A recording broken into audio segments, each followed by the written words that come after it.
Wait. Let me repeat it again, because the camera was updating and stuff like that. So let me repeat it again. Job chapter 20, verse 4. Knowest thou not this of old, since man was placed upon earth, that the triumphing of the wicked is short, and the joy of the hypocrite but for a moment? Though his excellency mount up to the heavens, and his head reached unto the clouds, yet shall he perish forever like his own dung. He's gonna perish forever like his own shit, right? So it says here, they which have seen him shall say, where is he? He shall fly away as a dream, and shall not be found. Yea, he shall be chased away as the vision of the night. The eyes also which saw him shall see him no more, neither shall his place any more behold him. There goes your land, Esau. Most High is going to take that land, right? His children shall seek to please the poor, and his hands shall restore their goods. All the things that they stole, you're going to give it back. But you're going to do it against your will. So, all the things. I'm going to grab the other one, then I'm done. Now it says here, yeah, the camera falls out after 2 hours, but this wasn't even 2 hours because I saw it.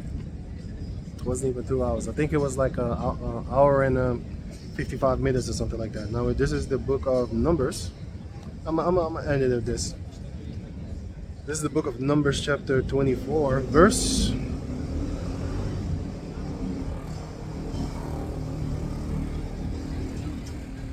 I started 16. Now it says it. No, I started 14. Numbers 24:14. And now, behold, I go unto my people, come therefore, and I will advertise thee what this people shall do to thy people in the latter days. Now this was Balaam from Mesopotamia that was hanging around in Aram and stuff like that. He comes from Aram. Numbers 22 and Numbers 23 explains that to you. He comes from Aram. And Deuteronomy 23 explains that he comes from Mesopotamia, which is in Aram, the land of Shem. Those people over there in that area were Shemites. So yeah, Babylon was in the land of Shem, but it was Cush that went there, that set up those countries, Akkadian Empire and stuff like that. But anyway, so it says here, verse 15, and he took up his parable and said, Balaam the son of Peor had said, and the man whose eyes are open had said, he had said, which heard the words of the Heavenly Father and knew the knowledge of the Most High, which saw the vision of the Almighty falling into a trance, but having his eyes open. I shall see him, but not now. I shall behold him, but not nigh. There shall come out a star of Jacob, out of Jacob, and a scepter shall rise out of Israel. And that scepter is Yahawah, because he came with the power. So let me read on. And shall smite the corners of Moab, and destroy all the children of Seth. And Edom shall be a possession. Seir also shall become a possession for his enemies. And Israel shall do valiantly. And if you check out the word Seir, Seir is actually a man, a Hamite. With Esau, he actually inherited that land from him because he started to make daughters with these Hamites, Amorites and Canaanites and stuff like that. He made daughters with them. And therefore he got the land from his father-in-law. Now it says here, verse 19, out of Jacob shall come he that shall have dominion, and shall destroy him that remaineth of the city, which is the rest of the Edomites and stuff like that. But the rest of the Jacob descendants also, because you got a lot of Jakes. If you read the book of First Maccabees chapter 1, you got a lot of Jakes that actually was co-signing with Esau and stuff like that, right? So the Most High is going to get rid of them, right? So it says here, verse 20, and when he looked on Amalek, he took up his parable and said, Amalek was the first of the nations, because they was the first one to attack us in the book of Deuteronomy 25, right? Yeah, that we shouldn't forget them. So it says here, but his latter end shall be that he shall perish forever. Extermination.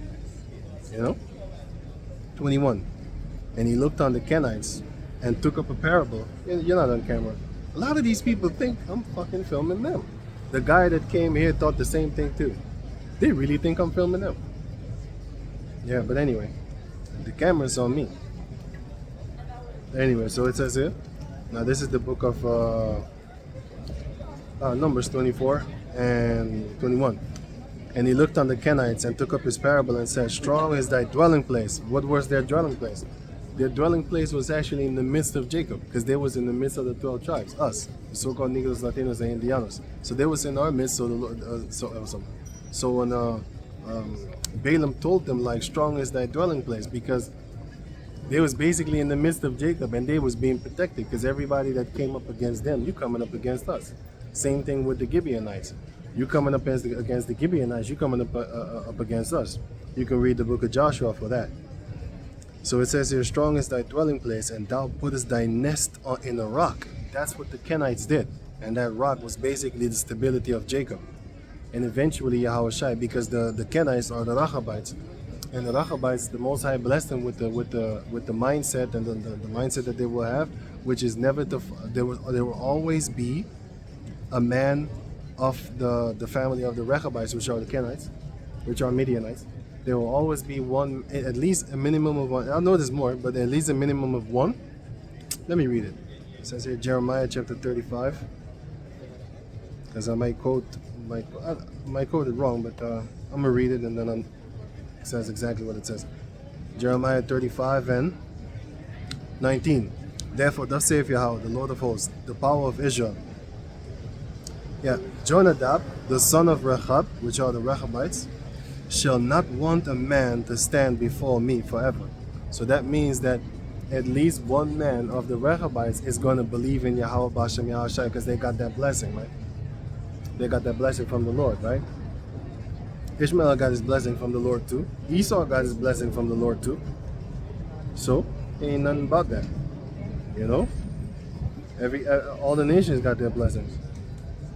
Right? So, yeah.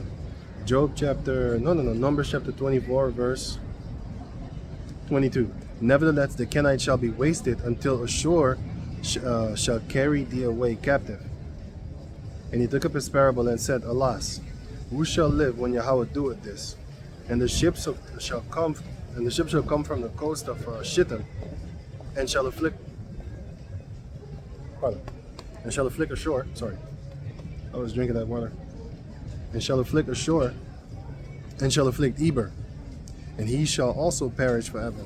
So the Most High is going to make sure that basically Shittim is talking about Japheth.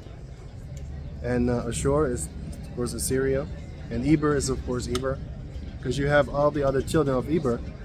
They're not going to make it neither, man. The Most High is going to cut you down, too. Just like that big-ass rock or tree that is as stable as a rock. Big-ass tree that's stable as a rock. Still going to get cut down because the Lord is going to cut you down, man. That's what he said. Just like Nebuchadnezzar got cut down. That big-ass tree that he was, well, he got cut down. And the Most High made sure of that. So with that, we're going to give all praises to the Most High Yahawah, B'Shem Yahawah, B'Shem Al-Rakadash. Double honors unto the elder apostles at Great Millstone for the teachings of the scriptures, among other things. And shalom to the sincere Akim across the world. Shalom.